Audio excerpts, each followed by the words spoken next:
And Gregory Polanco just got the call up to Pittsburgh. Well, I'm just kidding, but I got your attention, right? Good morning, Pittsburgh. Welcome to the June 1st edition of the Pittsburgh Sporting News videocast. I'm Mike Waterloo, joined by Mr. Gar Mercury and John Penline each and every week. Guys, how we doing today? Awesome.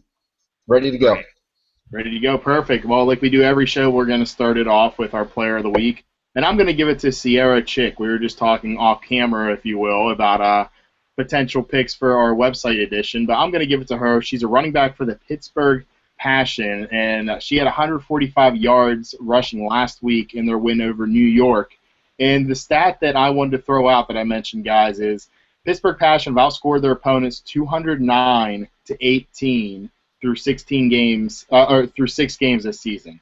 209-18. So thanks to Alex Kozora from Steelers Depot for that little tidbit right there, as they're undefeated right now. You could also give it to the, you guys know how I feel about the Pittsburgh Power, but they have won 5 straight games and knocked off the Cleveland Gladiators, gave them their first loss. So, you know, I have to give them some credit where credit is due. But guys, enough about them. We have a lot on the slate today, including could Pierre McGuire be the next general manager of the Pittsburgh Penguins? One local radio host says right now he'd rather have LeGarrette Blount get the majority of the carries instead of Le'Veon Bell. When's Gregory Polanco coming up now that Oscar Taveras is coming up? If the Pirates run out of excuses. And we're going to talk about the MLB Draft, which is starting on June 5th, a 3-day event.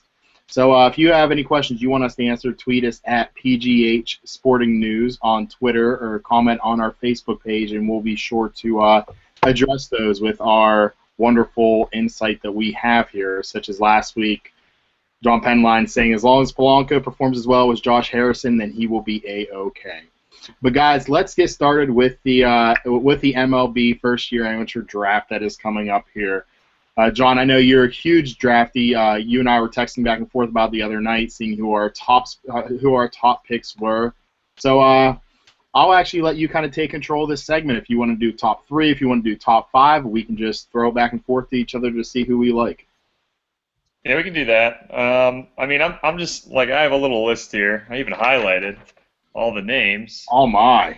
That have been mentioned with the Pirates. Keith Law mentioned Tyler Beede. There's also Max Pentecost, Kyle Schwarber, Monte Harris, Michael Chavis, Casey Gillespie, Luis Ortiz, and Matthew Imhoff. I'm off the list because I'm not going to get picked by the Pirates. Yeah, I mean, I think we had it narrowed down to like 3 guys. I think we both agreed that Casey Gillespie was definitely a possibility. He's a switch hitter, a guy that, you know, they mentioned that one scout said that he's, you know, comparable to a guy like Carlos Beltran or Mark Teixeira. That can certainly be his ceiling. I think with players, especially college players, you have guys that you pretty much realize what their ceiling is. Whereas if you go with the young, you know, high school guy, you know, the sky could be the limit. I think for me, you know, Jacob Harris hasn't been mentioned with the Pirates because a lot of mock drafts have him going a couple picks before.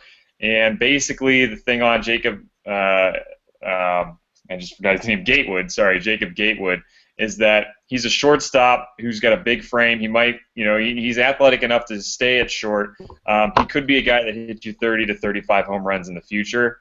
Or he could be a guy who doesn't even make it out of single A because he just can't adjust to professional pitching. I mean, that it seems like a major risk, but if I'm picking 24th like the Pirates and he's there, I don't pass on him. I think I take him right away. So I think Gatewood would be at the top of my list, followed by a guy like Casey Gillespie, who could probably move pretty quickly through the system. And Gara, after looking over the information, who do you really want the Pirates to take there in the first round? Well, I'll tell you what, I'm not going to be maybe as specific as to a player. I'm going to go more positional. I think there's just really no question at this point the Pirates need to seriously consider upgrading that shortstop, third base, first base situation in the minors. You know, there are a few guys that the Pirates like in terms of their minor league system, but right now they've done such a great job of putting a nice long list of talented pitchers together that they need to think real long and hard about, particularly shortstop. I mean, that's really a position to me where you're going to have a hard time spending in free agency. We just saw what's my boy Stephen Drew got paid for a 1-year rental, a quarter of the way through this season. It's very, very expensive to find shortstops, and I think that's an area that the Pirates need to seriously consider going in that direction, because you start thinking about what's available. I mean, I guess the guy that I kind of like is Schwarber, just because he's got a power bat, but you keep hearing that he's a catcher, and if I'm missing something here, we spent a first-round draft pick on a catcher last season.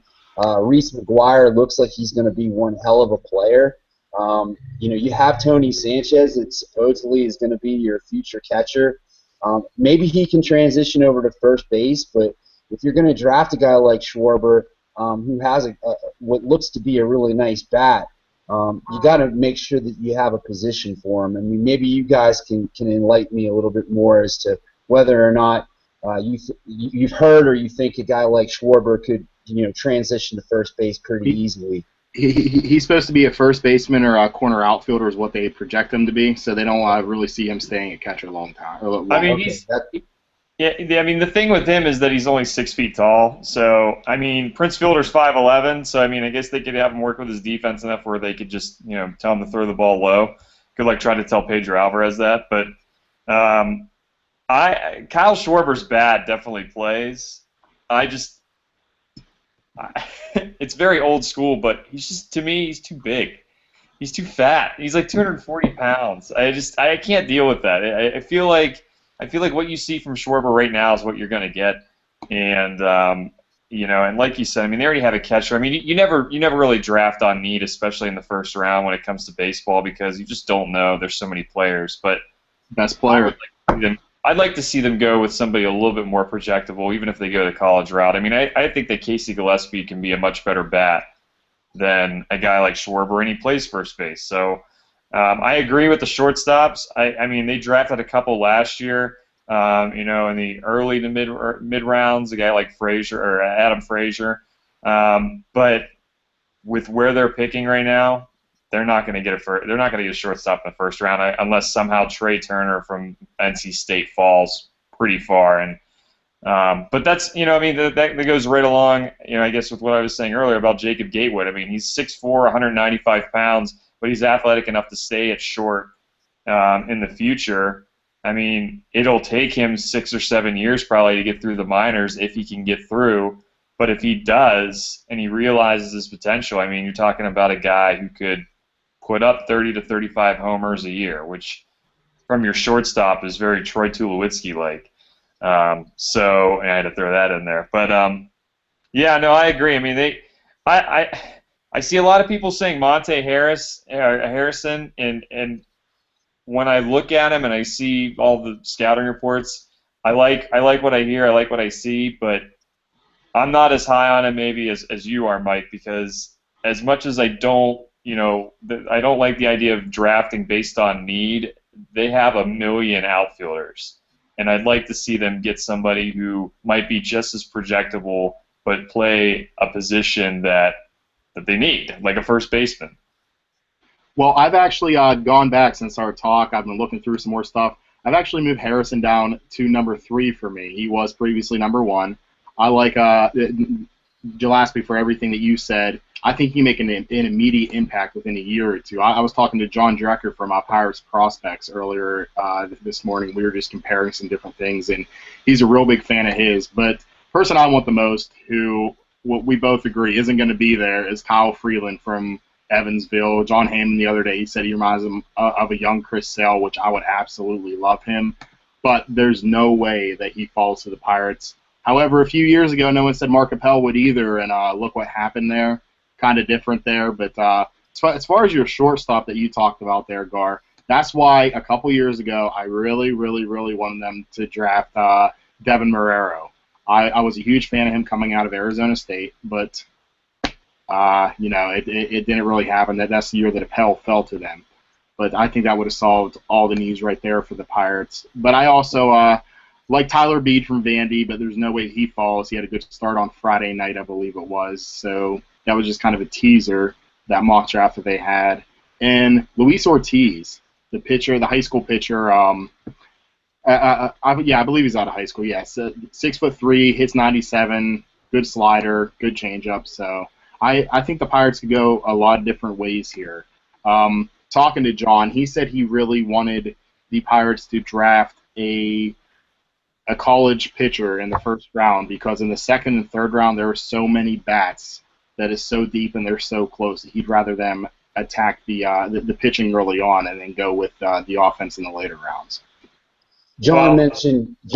Sorry, John. You mentioned Trey Turner. I couldn't agree more. I mean, he's a guy I did a little bit of reading up on, and I'm with you, Mike, on the whole John Drecker. He's awesome. I love his site. I mean, it's so informative. If you're a Pirates fan and you're not using Pirates Prospect, you are definitely asleep at the wheel. But Trey Turner is a guy that you really would love to see slip, but it sounds to me like he's probably going to be a top 15 pick. But if somehow he did slip down the draft a little bit, I think he's a guy that the Pirates really do have to think about. I'm sorry, John. Go ahead, man. I completely agree.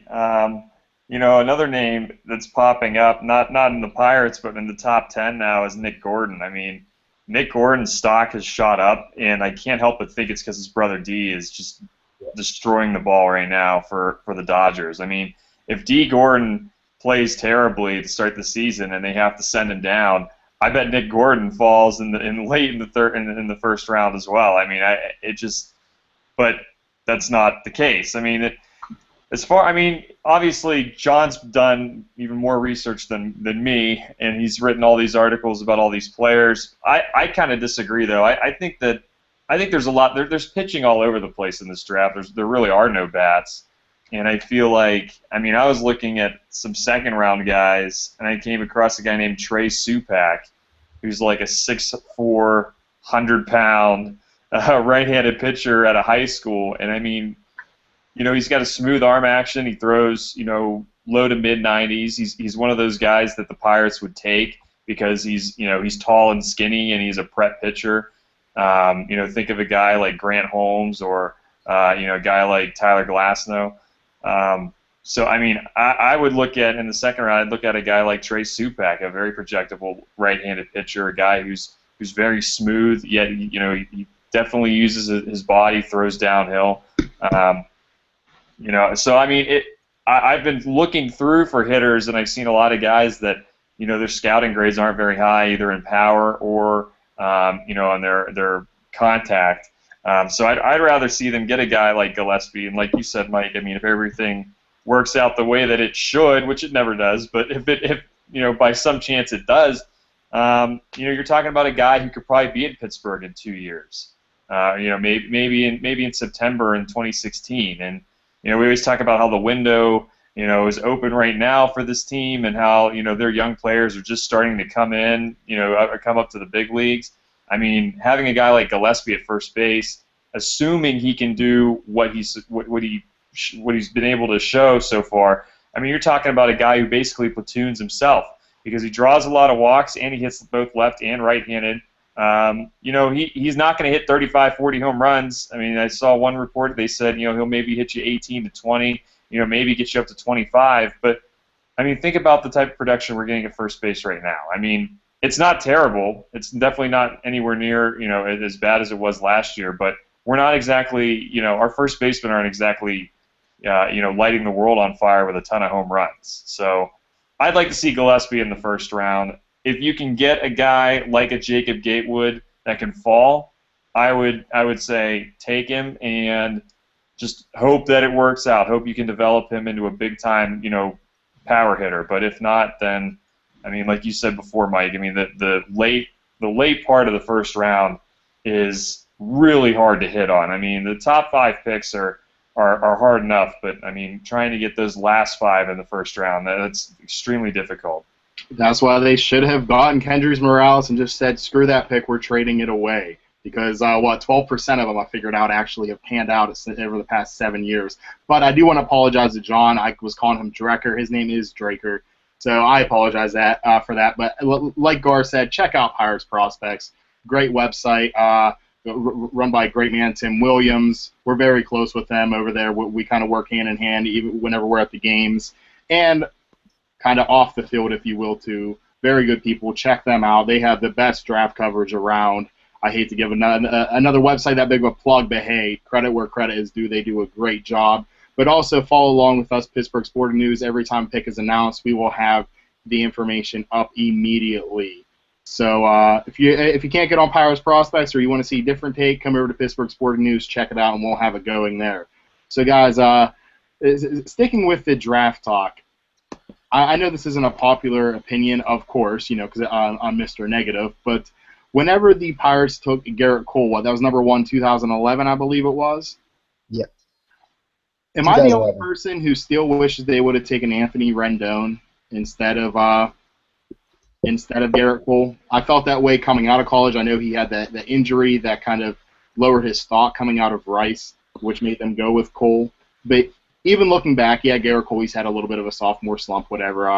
Anthony Rendon has been hitting about 130 for the past month now. But am I the only person who still wishes they would have taken Rendon over Cole? Either one of you guys can feel free to answer here. I mean, yeah, well, first of all, you're terrible at directing traffic, as usual, so it's just another Sunday here on the podcast. Open forum, John Penline, open forum. But I don't know. I didn't really. I mean, I really liked Rendon, and then when you looked at what he did in college, that final season, I mean, he had the shoulder injury, he was coming off the ankle injury, his power had dropped because of the new bats. I mean, he's playing extremely well right now, but I'd still rather have Garrett Cole, to be honest. I think, I mean, he's a guy that you can give the ball to once every 5 days, and you expect him to go out there and win. I mean, you can say it's a sophomore slump. I don't think his numbers have been all that bad this year. I don't either, for the record. I don't either. I just think people will look and say, oh, he's not a top 5 pitcher in the game like we thought he'd be because we're Yinzers. That's what I mean. Well, yeah. And he's what, like 23, 24, so I mean, I mean, let's give him another couple of years. I mean, obviously Jose Fernandez right now, I mean, obviously he just had the surgery, but everybody's going to have the surgery anyway pretty soon. So, but I think if everybody had to redo the draft, I'm sure the Pirates would probably take Jose Fernandez. And, I mean, if they did, he'd still probably be in single A right now. But I mean, other than that, I mean, you're just, for them, I think they knew that they needed an ace. They needed a true ace. They did draft Tyone, but I think they saw an opportunity to kind of, to take another starting pitcher because you can never have enough. And, I mean, Rendon's been solid, but it's really tough to ignore what Garrett Cole did last year, especially in the playoffs. And, I mean, we don't know what his tendencies are. I mean, he could be a guy who, after the All-Star break just turns it on and starts blowing people away. So, I don't know. I guess I've been a huge Jameson Tyone fan ever since he got drafted, but I mean, looking back, it's like, man, they should have taken Machado. Yeah, it's not that I hate Garrett Cole at all. Trust me, I think he's a great pitcher, big fan of him. I just always like Rendon, so it might just be a little bit of personal bias here. The problem with Rendon is pretty obvious, and I like Rendon coming out of school too. And let me preface this by saying I was pissing and moaning about the Pirates not taking Trevor Bauer, which was Garrett Cole's college teammate. I got into that trap of thinking just because you threw statistically better in college, you make a better prospect, and of course that's obviously not true. I mean, you look at the pitcher from Vanderbilt whose name is slipping my mind. I mean, he seems to be a dumpster fire 1 minute, the next minute he looks like Cy Young. So, a lot of it is just about being projectable.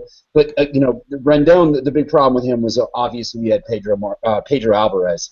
And with Pedro Alvarez already in place, I think there was a feeling that, he was going to be the third baseman of the long-term future for the Pirates. And now we're reading articles about he might be potentially traded after the season, maybe earlier. But I certainly can see where you're coming from, Mike. I like Rendon also, but Cole, just to reiterate what you guys just said, I mean, he's a horse. He's a guy that you can depend on. And boy, where would the Pirates be right now without him? I mean, it's kind of a scary thought right now. I can tell you that they might be doing a little better when another guy comes up, Mr. Gregory Polanco. Yesterday, I guess it was midnight on Friday, the Cardinals announced they were going to bring up one of the top prospects in baseball the past few years, Mr. Oscar Taveras, in his second at bat. He went big fly, no doubt, had a little bit of pose, and the Cardinals version of the AGH cam, him in the rain swinging, beautiful. I hope they print that picture because I'll be the first one to order a copy.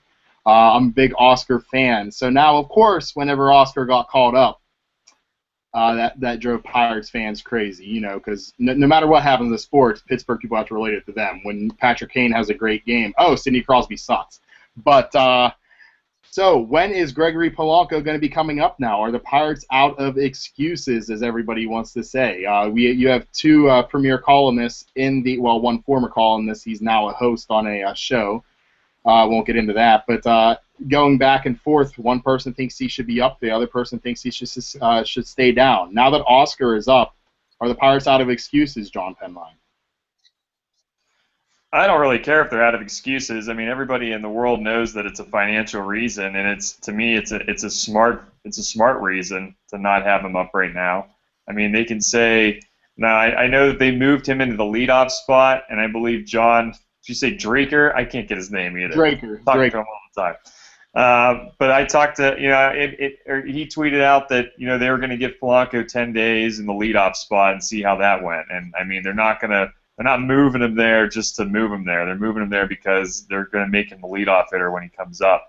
So, they'll use that as an excuse. They'll say, well, he needs some time working as a leadoff hitter, which there is an adjustment, but I'm sure he'll make it in about 5 seconds, and within the first at bat, which I think he did. I think he either drew a walk or he had a hit in his first at bat as the leadoff hitter last night. But it's purely a financial reason, and again, I don't blame them. I don't blame them for wanting to save $20 million over 7 days of not having Gregory Polanco, especially when Josh Harrison has been one of your most productive players since the month of May started. So I mean, unless he can get on the mound and pitch, I mean, he's going to make an impact, don't get me wrong, but they're not going to go on a 15-game winning streak. He's not going to come up, and even if he hits like Yasiel Puig, if you got Charlie Morton out there giving up 5-6 runs an inning, it's not going to matter. So, I don't blame them. I don't blame them for their decision. I don't care. Everybody here can show up at my house with torches and pitchforks all they want.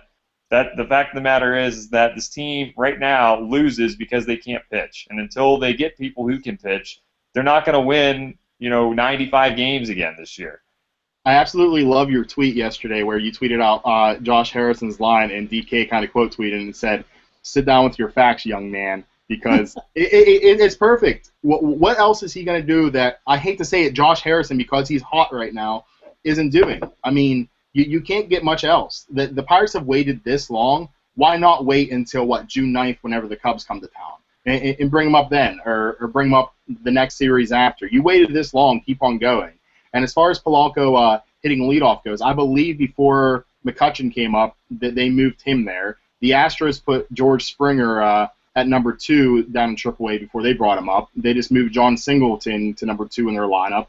It's very common for teams to do this just so their top prospects can see more pitches, have the ability to get more at bats. So that's what the Pirates are doing, and that tells me, he's not far away, but I don't think he's coming up tomorrow either. Well, you just took the words right out of my mouth. That's a great point, Michael, about about moving him to leadoff to see more pitches, to get more at bats. It's exactly the case, and I'm just going to piggyback on and augment your points, both of you made. I mean, if you're going to call him up, you should have done it a month ago. I mean, why the hell are we debating whether or not he should be called up now? There's absolutely, like John said, why would you waste all that money and that control for what's going to essentially be a week? We were talking about this, I think, a month ago. You were talking about if you called him up pretty much at the beginning of the season when people were really talking about it, when the Pirates kind of got off to a poor start, and we couldn't hit anything.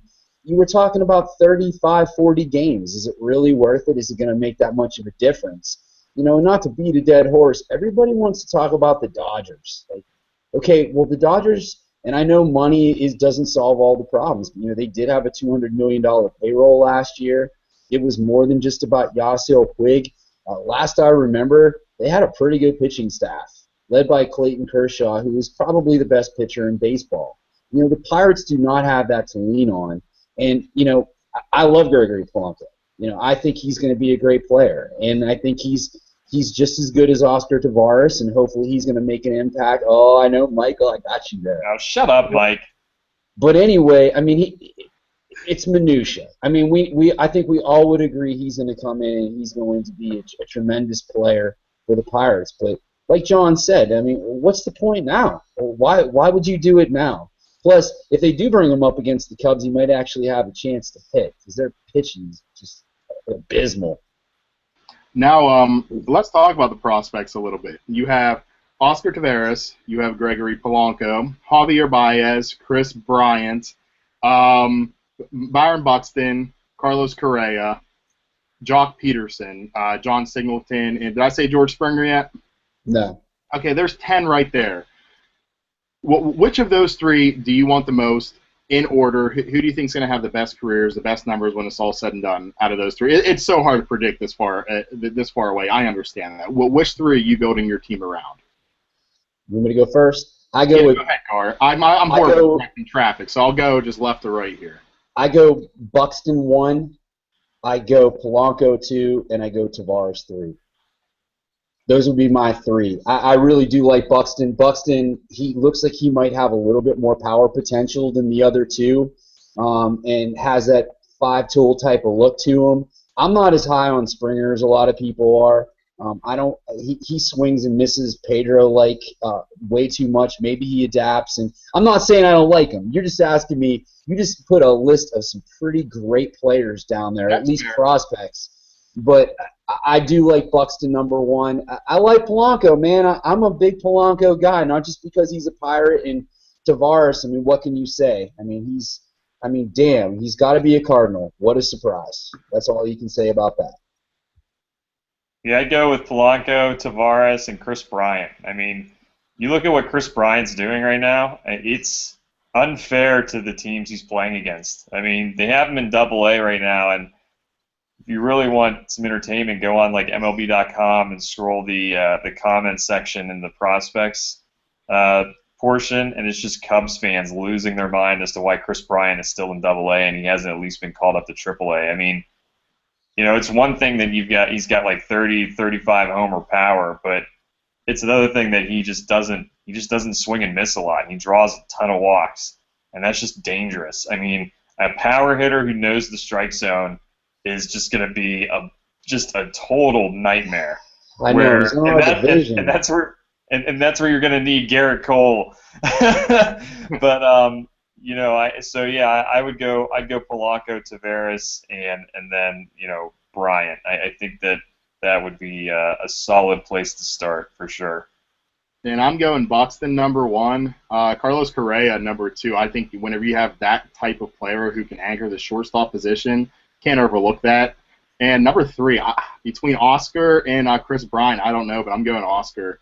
Taking Oscar, then go Chris Bryant, then I'll go Polanco. No, then I'll go Springer, then I'll go Polanco, then I'll go Javi Baez. So, wow. Some great talent coming up, and it seems like a lot of it is in the NL Central. I kind of wish the Astros were still in the Central just to be able to see Springer and Singleton and Correa over the next few years, but it's kind of bittersweet because you don't want to see them, but it'd be nice because I always want to see the best players no matter what. Well, they picked number 1 overall like 9 years in a row, so I'm sure you're going to see a lot of great players. I'll just head up to Seattle. I'll be able to see them all up there. So unless they draft like the Pirates had. That's right. Unless they invest all their money into a number 3 starter named Brian Bullington. Oh man, bringing up the Brian.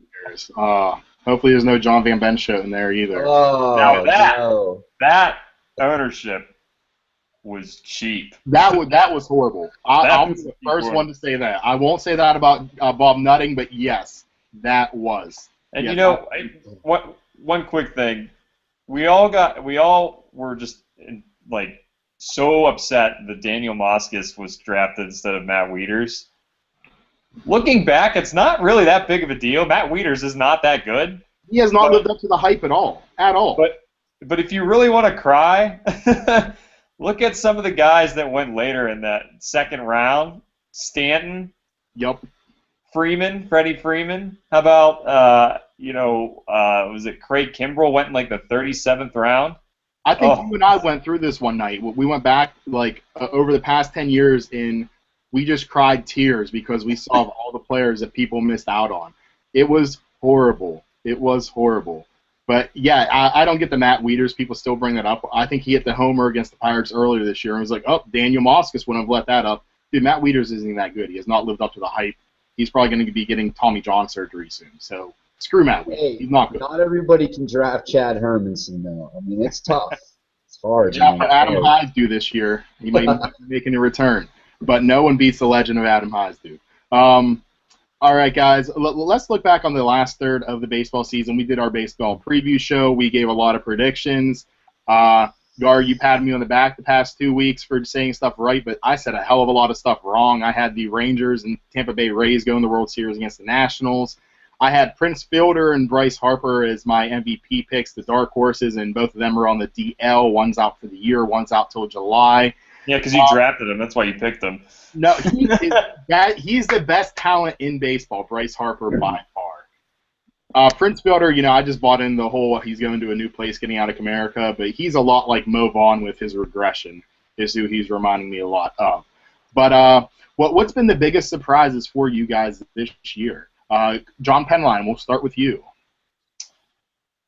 Other than Troy Tulowitzki still being on the field, that's tough. I mean, there's been a lot of surprises. I mean, everybody's so mad that the Pirates didn't re-sign Justin Morneau.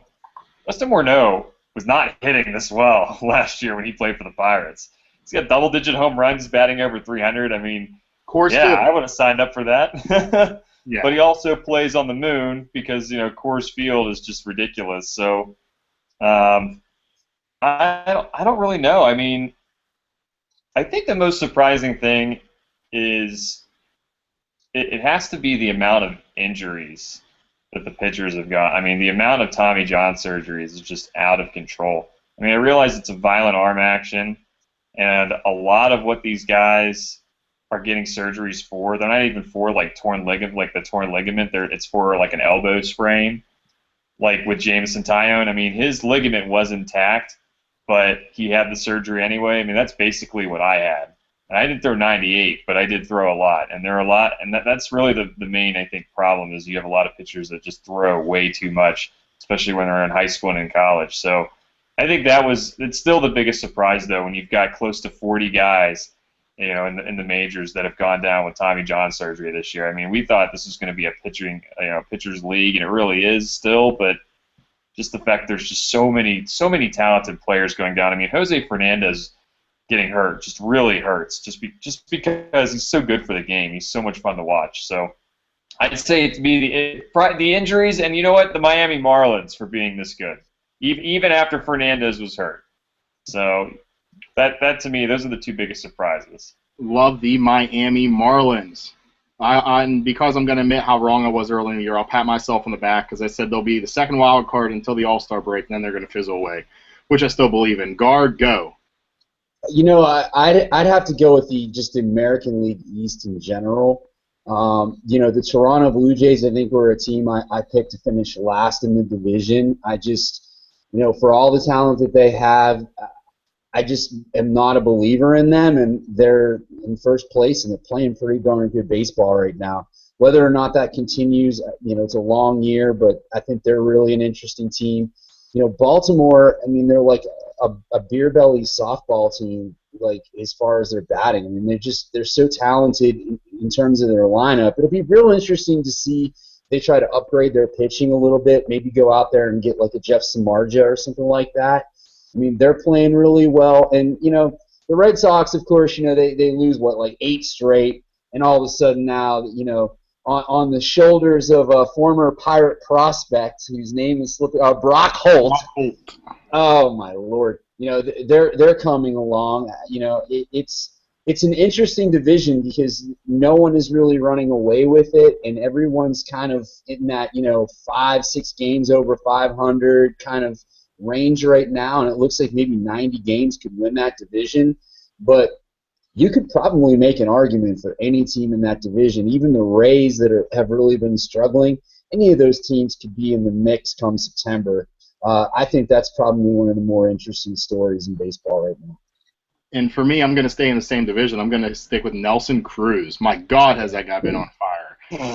20 home runs so far, hitting 300. Maybe I don't have the numbers in front of me or anything like that, but I don't see the sustainability, especially with the average. He's more of a 265, 270 hitter. But Check the blood work. What was that? Check the blood work.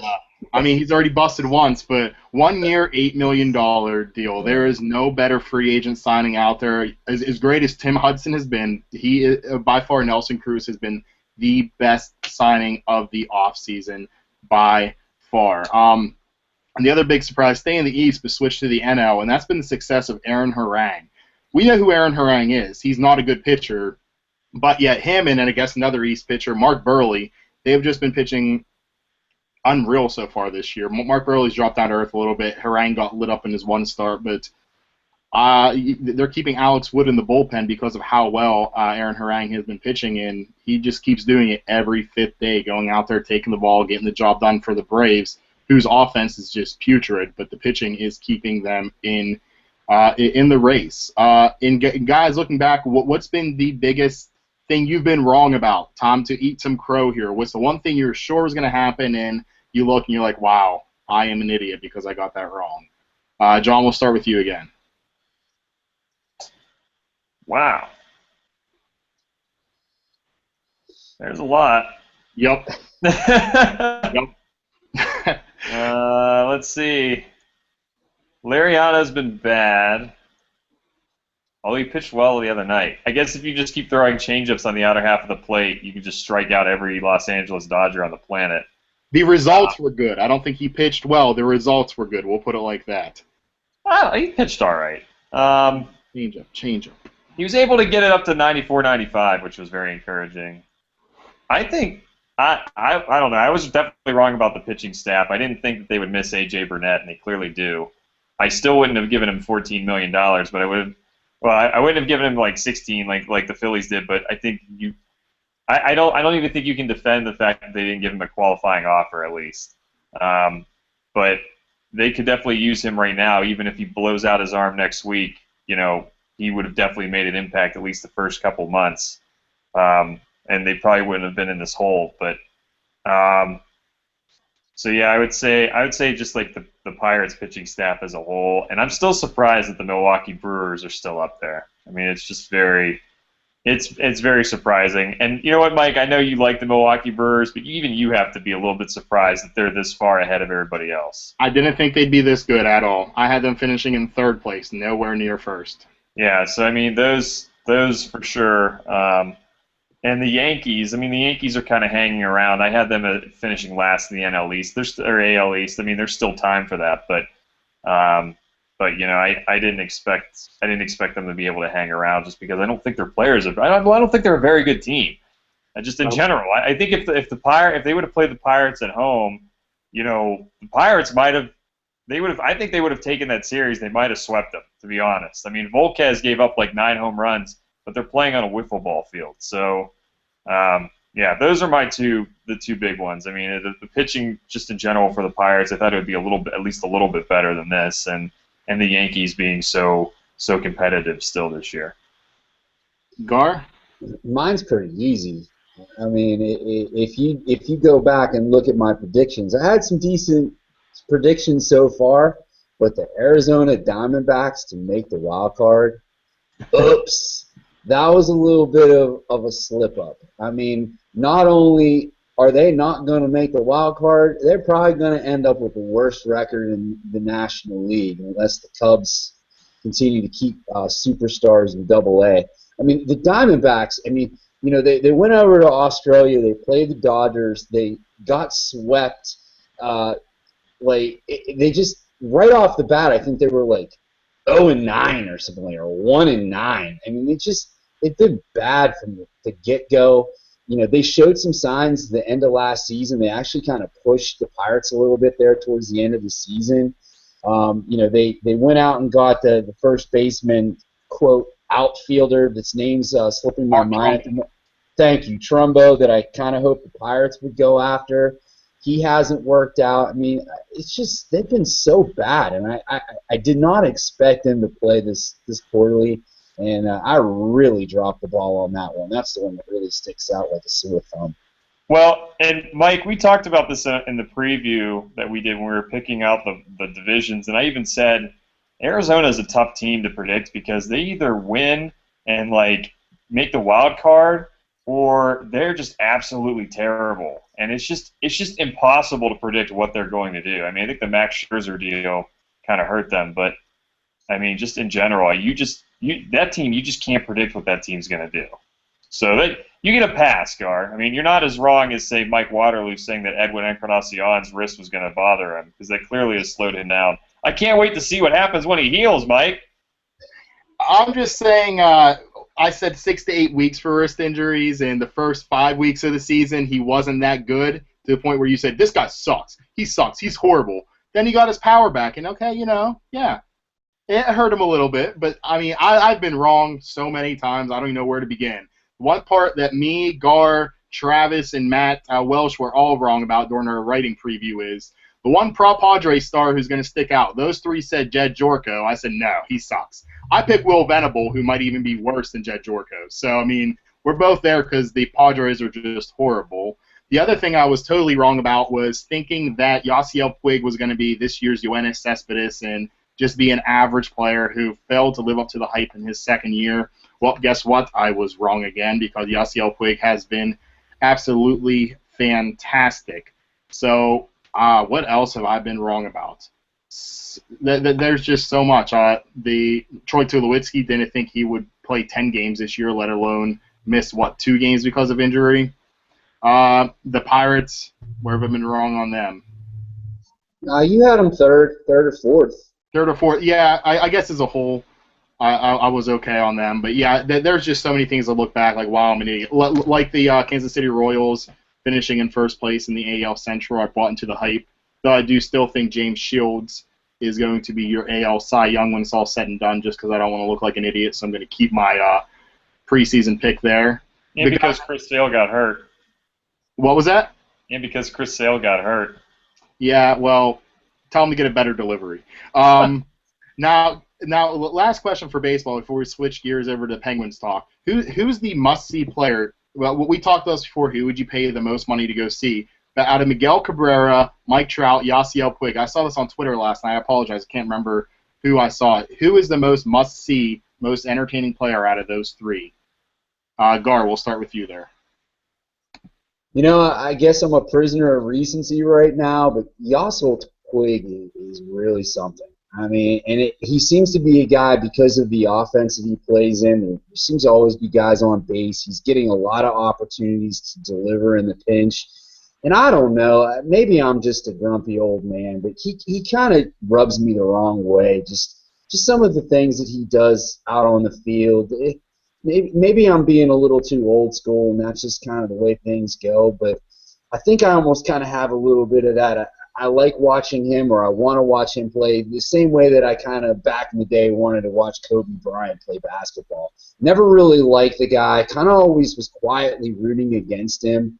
But, you know, of course he's lighting up while that's happening. And Puig's just a dynamic player. I obviously, you know, think the other two players, I mean, they're great hitters. They're great overall players. I mean, Cabrera is ridiculous.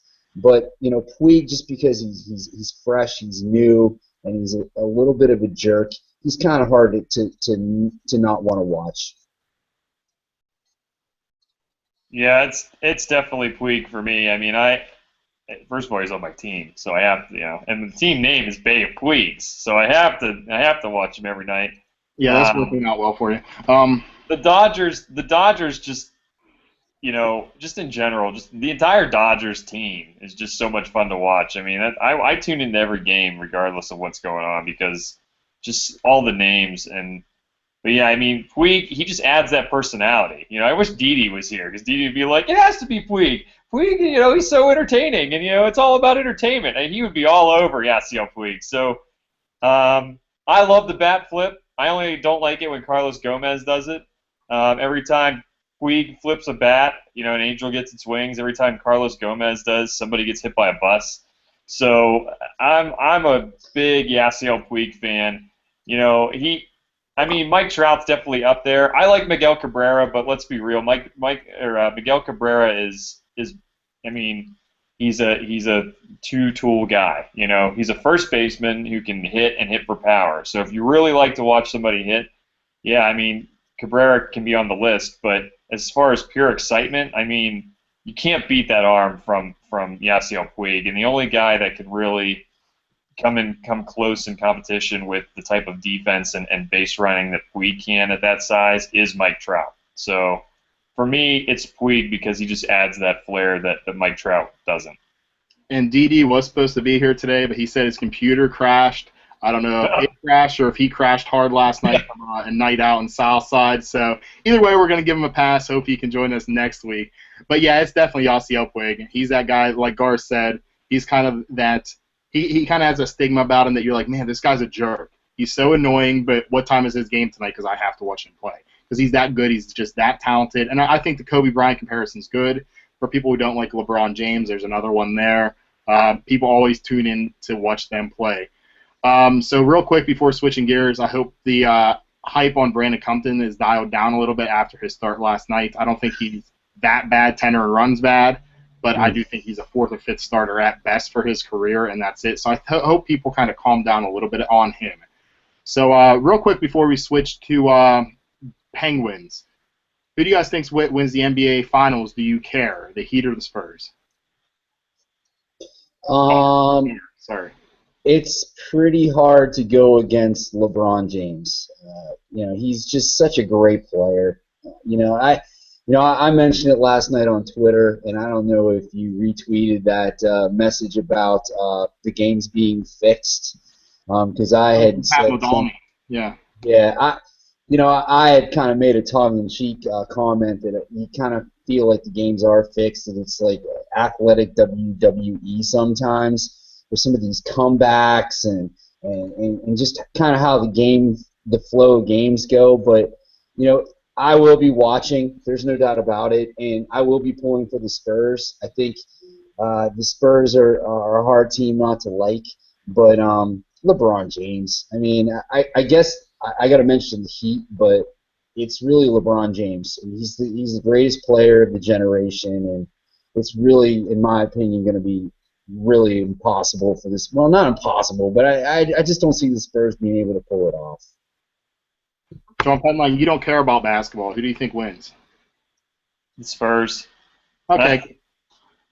Nice. That's good. I hope you're right.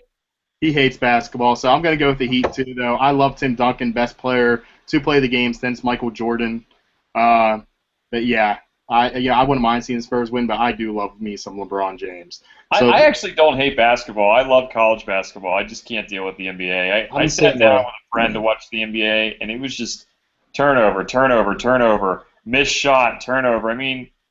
It's just, I don't know. It's a dunk fest. It's more about entertainment than the actual sport to me. I feel like that's what sports are about, being entertained. Yeah, but it's too. I'm not gonna say it's too entertaining because that's retarded, but I'm gonna say I don't know. To me it just seems like it's just bad basketball. It bores me because you see so many poorly made plays that you can kind of make the same case for Major League Baseball because I always say if you ever want to watch good fundamental baseball, don't watch professional baseball because those guys never do they never are able to execute the fundamentals. But it's even worse, I think, in the NBA. There's just too many one-on-one guys, too many guys that turn the ball over. John Wall had 10 turnovers, but he dropped 45 points and 10 assists. Well, that must have been a good game. No, it's not. You played garbagey, and you just made a lot of shots because nobody plays defense. So that's my whole thing with the NBA. I don't know. Maybe if Pittsburgh gets a team, we'll talk. It'll be a little bit different. But until then, I don't care. And let's go on to some Pens talk. Last week I said, what if Pierre McGuire is the new Pens GM? John's like, I know you're just trolling hard here, Mike. And yeah, I can admit that. I'll be man enough to admit it. But then we saw that he was coming into Pittsburgh, I believe, Friday for a second interview for the vacant GM spot. Instantly, Twitter blew up. I hope on the same day they announced Pierre McGuire is the GM and they're retaining Dan Bilsma for a 7-year extension, just so I can just sit back, pop my popcorn, and just watch the action take place online. I would absolutely love it. But majority of people don't want Pierre McGuire to be the GM, and the thing is, I've yet to hear one good reason, besides they don't like him on TV and he yelled at the Hulk Hogan impersonator at Consol Energy. Is there a real reason people don't want him? If so, maybe you guys can inform me of it. So if either one of you guys have that reason, go ahead. Step forward. Which one, Mike? You're like a one-armed traffic cop. I said if either one of you guys have that, go ahead and step forward. Go for it, John. I'm kind of with the idea of, he kind of creeps me out when he was there's that clip. I'll try to find it, but when they did when the Hal Gill trade was announced a couple years ago, it was him and some other guy on TSN, and the guy said he's got a long stick, and Pierre, who's standing awkwardly close to this guy, goes, "You had a pretty long stick yourself," and he smiled at him, and it was just really creepy. That thing, I feel like it's just bad for the kids that Pierre McGuire is anywhere near Pittsburgh. As far as a GM goes, though, would he trade 2 second-round picks for Douglas Murray? Somebody brought that up, and it's if he's not dumb enough to do that, then maybe he'll be an upgrade over Ray Shero. That's kind of how I see it. Pierre McGuire knows a lot of hockey.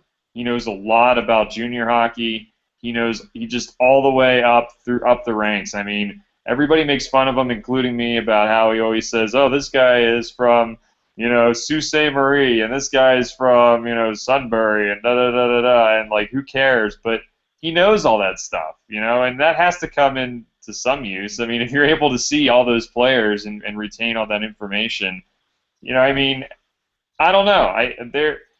If they take him, you have to think maybe it's a little bit of a PR move. Maybe they have a deal with NBC where they can finally get him off the air. But to me, I can't really knock him because I don't know how he evaluates talent. He could come in and be a genius. He can come in and be a moron too. You just don't know how it's going to turn out. There's 2 reasons.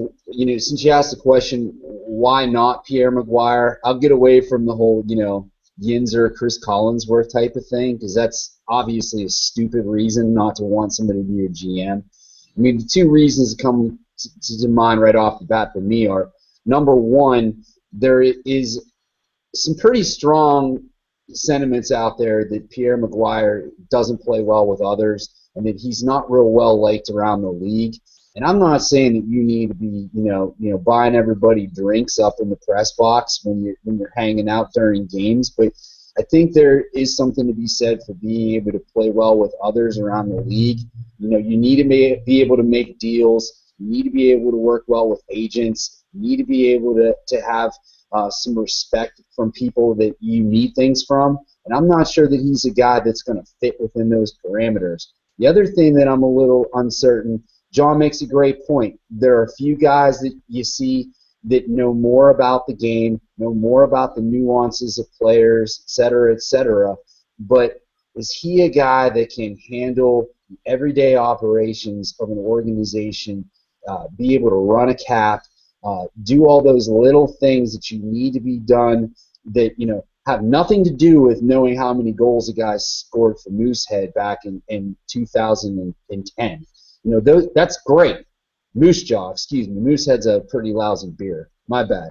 But anyway, those are questions to me that you have to be able to answer, and that's why if they decide to stay in-house, you kind of like a guy like Jason Botterill, because Jason Botterill has the ability to do that part of the game. And I agree, John. I'm not saying hire Jason Botterill, but I'm saying having a guy who can handle that money ball type of guy, this new school Omar Khan type of guy who can come in and can run that part of the organization. Because if you looked at the Penguins cap situation, what they have in front of them in terms of unrestricted free agents, who they're going to sign, what they're going to do with the James Neals and the Chris Lettangs of the world. They need a guy who's going to be able to handle a lot of that type of stuff, and I'm not sure that Pierre McGuire is the guy to do it. My only thing is, when Mario played in the early '90s, and Pierre will bring this up forever, but Pierre was the assistant coach on those '90s teams. Now, he might say, "Oh, I coached Mario Lemieux," but no, that's like saying you were Picasso's art teacher. But I think, I feel like, if Mario is at least considering Pierre McGuire, and I know that David Morehouse runs the operation, but you have to think that Mario has a say in this somewhat, since he owns the team. So he has to at least know a little bit, at least have an idea that Pierre would know what he's doing. But I do agree. You're talking about a guy who spent a lot of time in the booth over the last couple of years, and you're bringing him in to run the team. So that's that. I don't necessarily. I'm not on board with Pierre McGuire. I just want to get that out of the way. I'm not on board with them bringing him in, but I think a lot of people are looking at the TV personality and saying, you can't have this guy come in. Look at him. He's he talks like an idiot, or he's so annoying on the broadcast. It's like, well, it doesn't matter if he's annoying on the broadcast. If they think he knows what he's doing and he does, then maybe he won't be as bad as people think. Yeah, I'm not exactly advocating it either, but if he's back for a second interview, they had to see something that they liked, and I wouldn't exactly be against it because there's really nothing to judge on. People were judging him on something 20 years ago, an article written 20 years ago or something like that, which I think is just ridiculous. I didn't even get a chance to read that, so I can't really give a big opinion on that. But come on now. Real quick, over at Trib Live Radio, the 75-year-old radio host, John Staggerwall, said that right now he thinks Le'Veon Bell is worse than LeGarrette Blount unless Bell starts to show something. All last year he was ripping Bell, says he's nothing special. I think he was a little overrated, but, do you guys see any chance right now LeGarrette Blount could be the starter? And do you think at all that LeGarrette Blount is a better running back than Le'Veon Bell is? John, I'm pointing to you now. Because I don't make a living doing this, I can say this. The Staggerwalds are jagoffs. To the nth degree, they are jagoffs. You can put Paul and John together and just blast them into outer space, and nobody would miss them. That's number one, okay? Pure jagoffs. Number two, no. Why would you have LeGarrette Blount as your starter? LeGarrette Blount is good for first and goal at the 1 to punch it in. Le'Veon Bell could catch the ball out of the backfield. He's actually kind of agile for a guy who's 235 pounds. To me, it's not even. Hey, pedigree, Mike, pedigree. All right, it's not even a discussion as to who should be the starter. Now, if there's a fight, yeah, I want LeGarrette Blount because he throws a mean right hook. But as far as a running back who actually has skill and can some actual moves, hell yeah, I want Le'Veon Bell. He didn't light the world on fire. I saw a couple, I think it was a month ago, they did really early fantasy football mock drafts. They had Le'Veon Bell 12th overall, and I was just absolutely not. That's ridiculous. But at the same time, I think if they have an offensive line that can stay together for as close to a full season as they can get, and they brought in Mike Munchak, who's great with the offensive line. If he can get them going a little bit, you're talking about possibly creating more room for a guy like Bell, who now has the speed to get through the hole and the size to run guys over if he needs to. I think he could have a pretty decent year. I don't think he was that bad for a rookie last year. I didn't think he was great, but I didn't think he was that bad either. So, yeah, it's not even a question. You have to start Bell over Blount. Yeah, I'll be a little bit more diplomatic about it. Though I agree with the Steigerwald comments more than you can possibly fathom, John.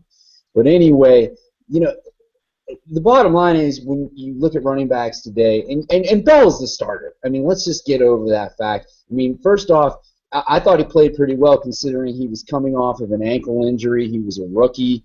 You know, he didn't exactly hit the ground running. But, you know, you need multiple running backs. They have very similar styles. They have a very similar skill set. I think I like Blount a little bit more than John in the sense that I think he can do some things beyond the goal line. But, you know, the point of bringing in Blount wasn't about starting a controversy. It was about making sure that, you know, a guy that you invested a first-round pick on can maybe stay fresh, can maybe stay healthy. You know, these guys, you know, you give them 300 carries, and you know what they end up? They ended up in a scrap heap after 3 or 4 years. You know, having a guy like Blount in there that can take 100 carries a year, 75 to 100 carries a year, that makes a lot of sense for the Steelers. So, no, Steigerwald. They're not going to start LeGarrette Blount over a guy they spent a first-round draft pick on that looked pretty damn good, in my opinion, last year. That's not going to happen. But it makes a lot of sense for the Steelers to use both of them, to put them in certain situations where they can be successful, because you need more than one guy, particularly if the Steelers are going to, you know, be better offensively in the run game. You know, Munchak does bring he brings some cachet. There's no doubt about that. And if they can stay healthy and perform up front, you would have to think the Steelers aren't going to run the ball a lot more, and they're going to need both running backs. Yeah, I can't. This is a great topic, Mike, but I'm seriously, like, my heart is, like, through the roof right now. I was going to cancel a heart attack. I was going to call it right there and just say Bell was a second-round pick last year, but, I mean, they drafted him as if he was a first-round. But oh, no, you're good. But either way, I mean, LeGarrette Blount's just a good compliment back, even though he did go to the greatest university known to man. But he is good at fighting people, like John said. He did have first-round talent until he got in that fight. He's a good compliment. I mean, the last 2 weeks or so up in New England really raised his stock with those 4 touchdowns or whatever it is in one game. But, guys, I don't know about you, but I'm actually I'm not a Steelers fan. Everybody knows that. But I'm actually excited to watch this. I'm excited to watch this Steelers offense. I think it's going to be very exciting this year with all the weapons that Ben has, potential weapons if they live up to it. Are you guys kind of in the same boat? You expect big things? John? I think they'll be better. I still have them at like 8 and 8, 9 and 7, which is like a big upgrade from the 6 and 10 rating I gave them last year. It just depends on how fast the new guys learn the offense. I mean, especially a guy like Martavis Bryant. I mean, I think Bryant was a second-round talent that everybody passed on over and over again because of his criminal record.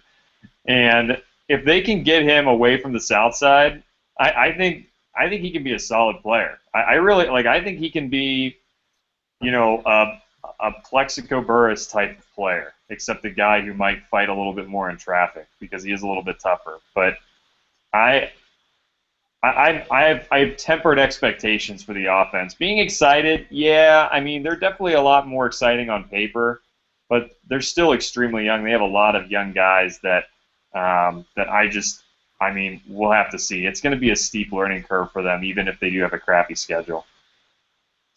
You know, I'm pretty bullish right now on the Steelers' offense. I mean, it's so cliche, particularly over the last 3 or 4 years when you bring up the offensive line. But if the offensive line can become a cohesive unit, and maybe Marquise Pouncey can actually play more than a quarter of a game, you know, the Steelers, I think their offense can be really, really solid. I mean, I'm a big fan of Mike Munchak, and you read quotes from the Steelers players, and I mean, it's always easy in April or May to say, oh yeah, you know, we're cooking with gas, and we're really high on our new coach. But I mean, Mike Munchak has got a proven track record beyond the fact that he's a Hall of Famer as an offensive lineman. I mean, offensive lines have been great under him. I mean, Tennessee Titans had great offensive lines when he was the offensive line coach there. I mean, I think it all starts there. They have a franchise quarterback who's capable of helping them win a lot of games. He's proven that over the years. There's more talent available to them than maybe the average Yinzer will admit. So I do think the Steelers' offense can be really, really solid as long as the offensive line can stay healthy. It's just the weapons that they have. Antonio Brown, Lance Moore, Marcus Wheaton, everybody forgets about coming in actually healthy. Martavis Bryant, Dre Archer, even though that was a waste of a draft pick, Le'Veon Bell, LeGarrette Blount, Heath Miller. I mean, they have the weapons there. Before we get into our final word, some breaking news on Twitter. The Pirates traded everybody's favorite reliever, especially John Penline's, Brian Morris, to the Miami Marlins for the 39th overall pick in this year's draft. So yes. Of course, in spring training, Morris was the sweetheart of spring training. Everyone was like, "Oh, why can't we play him at closer?"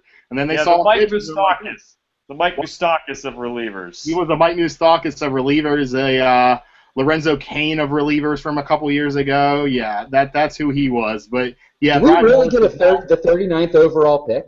Yeah. Did we really? Wow. Yeah, that's a hell of a return. Yeah, so yes, that's a very good return. It's a competitive balance pick, number 39 overall. So good job by the Pirates there, putting Morris over to the Marlins for that pick, even though it'll probably flame out like most late picks do. But let's get into our final words. Gentlemen, do you guys have anything ready? Sure. Either one of you. John Penline, we'll let you go then. Well, as you can see from the bottom here, I have Nathan Kirby being the 2015 MLB draft pick for the Pirates, although they better start losing more games because he'll probably be a top 10 pick at least. He doesn't throw particularly hard right now, but he's a 6'2", left-handed pitcher. There's a lot of room to fill out still. Arguably one of the best starters in all of baseball, or as college baseball, I should say. He threw 8 shutout innings against Arkansas yesterday to get his team 1 win away from the Super Regional. Only gave up 1 hit in the process. He's the same guy, Pitt fans, who struck out 18 en route to a no-hitter back in April. The guy just dominates. The slider is a plus pitch for sure. He throws 91 to 93, but he's been able to touch 96 at times, and he just fills up the strike zone, and he also adds an excellent changeup. So he's not as electrifying as maybe a guy like a Strasburg or a Cole who can easily get it up to triple digits, but he's a pitcher, and he's a guy who has learned from the best. Coach Carl Kuhn, as I've mentioned before, the best pitching coach in the NCAA, and definitely the best pitching coach I've ever had. He is, Nathan Kirby, 2015 first-round draft pick. Hope it happens. We'll see what happens. It's a long it'll be a long time until the next draft for sure. But yeah, I'm really excited about that, and go Hoos. Well, we've been talking a lot about baseball, so I do want to just give a shout out to the Seneca Valley Raiders, who, as the 16th and final seed in the WPIAL tournament this past 2014 season, they won the WPIAL title, beating Baldwin 5-2. They went 9-11, but there were a lot of reasons for that. That was their 4th straight WPIAL championship title game appearance. But the actual final word that I want to say goes along with the draft also, and it's about another WPIAL player, and Brendan McKay from Blackhawk High School. He's a left-handed pitcher.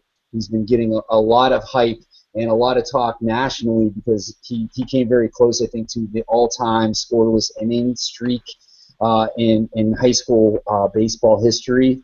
I just wanted to bring him up because I want to say, Pirates fans, be careful what you wish for. I'm not saying that this kid can't be an outstanding pitcher at the next level, but a lot of fans who maybe aren't up to speed on the draft keep talking about, we've got to take this guy in the 1st round. He's a 2nd round pick. Be very, very careful with what you wish for because he's got good stuff, but to me, he's a guy that if you're going to pick him at all, you got to wait till the 4th, 5th, 6th round to pick him. He's not a 1st round talent in my opinion. AAA WPIL baseball is certainly solid, but he put those numbers up against a lot of teams that frankly are not particularly good. So be careful what you wish for. It would be great to be able to pick a local product and have him thrive like a Neil Walker, but you better be careful.